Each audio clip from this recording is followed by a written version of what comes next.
Fala, turma, começando esses 3 pontos no estúdio diferente, mas seguindo analisando os nossos clubes.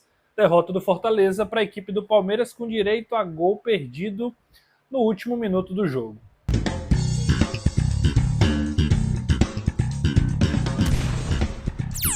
É sobre isso que a gente vai conversar em 3 pontos, e eu convido você a se inscrever no canal, ativar as notificações, deixar o gostei, o like aí, que é sempre muito importante para a gente continuar o trabalho. Bom, como eu já falei, hoje improvisado o cenário aqui, mas seguindo analisando as partidas. O primeiro ponto que eu quero destacar dessa derrota, mais uma do Fortaleza, eu vou começar de trás para frente. Eu vou começar da perda do pênalti. Juan Martín Lucero desperdiçou a oportunidade de ouro do Fortaleza recuperar um 2-0, terminar o jogo com um empate que seria muito favorável ao tricolor, se não só pela pontuação de fazer apenas um ponto em casa, mas pelo menos pela autoestima de dar uma resposta contra o Palmeiras, de sair atrás e chegar ao empate. A ineficiência segue prejudicando a equipe do Fortaleza. Então, o Lucero, principal batedor do time, um cara extremamente efetivo, um cara extremamente com bons números nas últimas temporadas, do final de 24 para cá, vem esbarrando na sua ineficiência, nos seus erros. O Lucero é um cara extremamente decisivo, e quando ele não vai bem, quando ele não está bem, acaba afetando diretamente os resultados. E hoje, especificamente hoje, que ele começa no banco de reservas, ele entra, acaba não tendo oportunidade de finalizar, nenhuma bola finalizada a gol, e praticamente ali nos acréscimos vem o pênalti. Ele faz a cobrança que é de praxe dele, de bater essa bola mais aberta, e o Everton acaba fazendo a defesa. Então, o Fortaleza tem pago uma conta muito cara, muito alta, pela sua ineficiência. E hoje personificada no erro fatal de Juan Martín Lucero na penalidade. Esse é o primeiro ponto. Como é ruim, né, você ter ali um centroavante com qual você dedica uma esperança,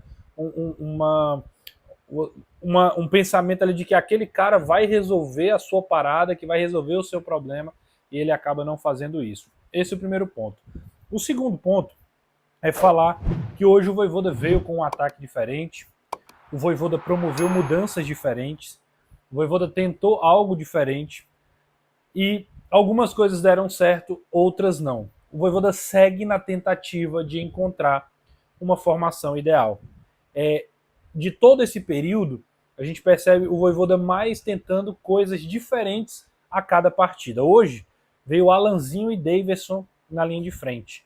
Ele manteve ali os volantes, ele manteve Sacha, manteve Rossetto, hoje com o Caleb flutuando entre eles, jogando mais aberto pelo lado direito, se a gente imaginar a trinca de volantes, ele jogando mais pelo lado ali, junto com o Rossetto mais centralizado e o Sacha do outro. Pikachu e hoje o Mancuso como lateral esquerdo, e os 3 zagueiros com Mancha, Davi e o Kusevich. Não dá para dizer que tudo foi ruim, que foi uma partida horrível, pelo contrário, acho que o Fortaleza fez um jogo competitivo, um Palmeiras que também esbarrou em algumas limitações, teve dificuldade em alguns momentos de construir jogadas, mas uma proposta mais de transição, diferente de outros jogos que o Palmeiras até constrói mais, que ataca mais com seus laterais. Achei o Palmeiras um time mais até reativo no primeiro tempo. É claro, né, um jogo muito mais truncado, porque o Fortaleza também nessa ideia de esperar o Palmeiras, então ficou aquele jogo mais estudado, de meio de campo, o Palmeiras chegando ali com finalizações de longa distância, com chegadas lá na frente, e aproveitando. Por que o Palmeiras jogou como transição? Estou querendo dizer que o Palmeiras foi retrancado? Não. Mas a gente for perceber as jogadas perigosas do Palmeiras, principalmente no começo, as primeiras chances ali, e a mais clara do Estevão, é um lançamento nas costas da defesa do Fortaleza quando ela está mais espetada. E aí vem um lançamento nas costas e o Estevão sai sozinho. A outra e aí o Davi Luiz faz, aliás, o Kusevich salva a primeira, o árbitro até marca o Zanovelli impedimento, mas o lance seria revisado pelo VAR, e se fosse gol seria aprovado, porque não estava impedimento. E no outro lance, aí já um momento onde o Palmeiras ocupa o campo de ataque, que o Felipe Anderson tira e o Davi Luiz acaba salvando também, mas ali um jogo mais próximo, né? Um jogo mais dentro do campo do Fortaleza. Mas, de forma geral, era um jogo de transição das duas equipes. Então, falava do Fortaleza nessa perspectiva de que ele fez um jogo competitivo no primeiro tempo. Mas aí vem outro erro bobo. Né? Mesmo quando fazia um jogo competitivo, com clara percepção também de que haviam gaps, que haviam falhas. O Lucas Sacha não esteve nos seus melhores dias. Acho que a defesa do Fortaleza hoje foi uma defesa mais consistente, mas ainda em alguns momentos capitais batendo um pouco de cabeça. Acho que muita gente pega no pé do Davi Luiz, o segundo gol é questionável, mas ele fez um primeiro tempo muito bom, de vários cortes, de neutralização, ganhou praticamente todos os duelos, o Mancha da mesma forma, o Kusevich com um pouco mais de dificuldade, talvez ali algumas chances de finalização com o Alanzinho, com o Davidson, o Alanzinho caindo pelo lado esquerdo, fazendo às vezes ali do Moisés, mas nesse jogo equilibrado, nesse jogo assim onde o Fortaleza também atacou, mesmo o Palmeiras chegando com mais perigo, numa bobeada do Davidson ali que surge o lance do gol da equipe do Palmeiras. Né? Uma falta totalmente desnecessária, que aí vem a falta, um cruzamento, a bola desvia e o Facundo Torres acaba fazendo 1-0 e aí vira o primeiro tempo com o Palmeiras na vantagem. Segundo tempo, obviamente, o Fortaleza sai para o jogo, mas já é um Palmeiras muito mais confortável dentro da ideia que eu falei de fazer essa transição. A gente espera o Fortaleza sair em velocidade e com muito perigo, com muita qualidade ali para definir lance. Nenhum deles, o Flaco Lopes acabou fazendo o 2-0, uma jogada onde o Davi Luiz dá condição, ele invade a área, o Davi escolhe fechar as pernas para tentar fazer o break, e ele tira lá no cantinho e faz o 2-0. Esse é o segundo ponto. Né? Mais uma vez, o Fortaleza muda, o Fortaleza tenta evoluir em alguma parte, consegue competir de forma geral, mas erros em sequência acabam sendo determinantes ali para o resultado. Esse é o segundo ponto.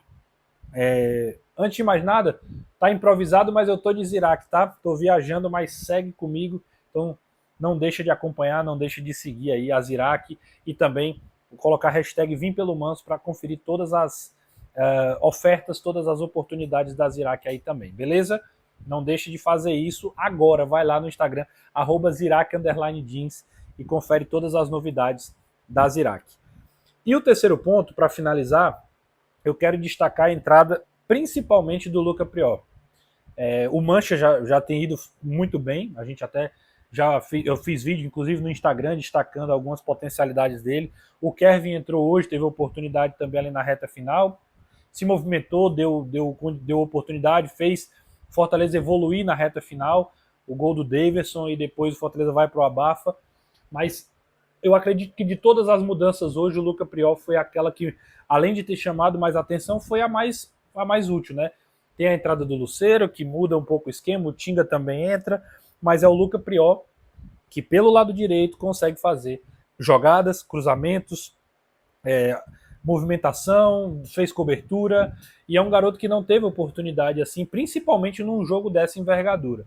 E eu queria terminar o vídeo comentando isso, que o Alanzinho foi titular, o Kevin entrou, o Mancha é titular e entrou o Luca Prior também. Primeiro, o Vojvoda vai dando oportunidade.